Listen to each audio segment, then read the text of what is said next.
There were once 3 brothers who were travelling along a lonely, winding road at twilight. Midnight. Mum always said midnight.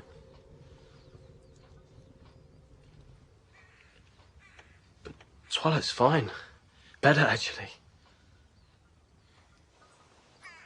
Do you want to read it? No.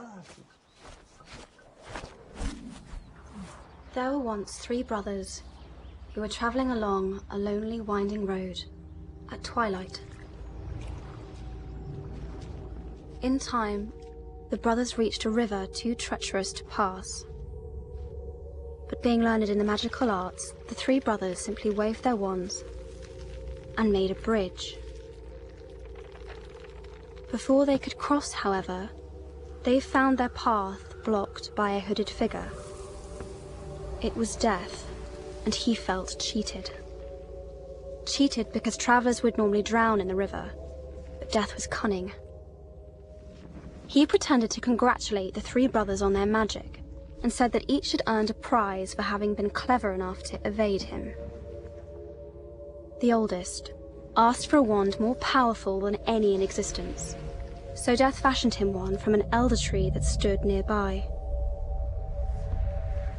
The second brother decided he wanted to humiliate Death even further, and asked for the power to recall loved ones from the grave. So Death plucked a stone from the river and offered it to him. Finally, Death turned to the third brother.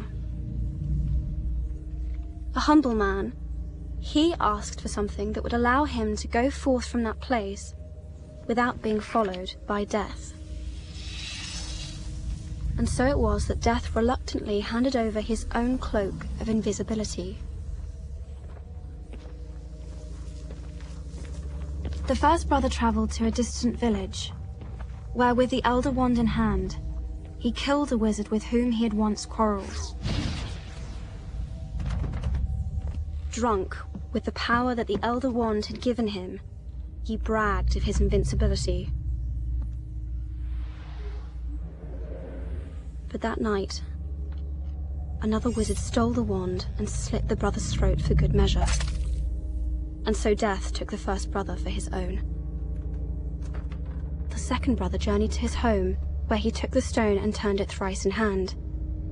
To his delight, the girl he had once hoped to marry before her untimely death appeared before him. Yet soon she turned sad and cold, for she did not belong in the mortal world.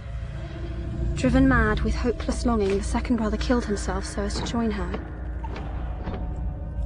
And so Death took the second brother. As for the third brother, Death searched for many years but was never able to find him. Only when he attained a great age did the youngest brother shed the cloak of invisibility and give it to his son. He then greeted Death as an old friend and went with him gladly, departing this life as equals.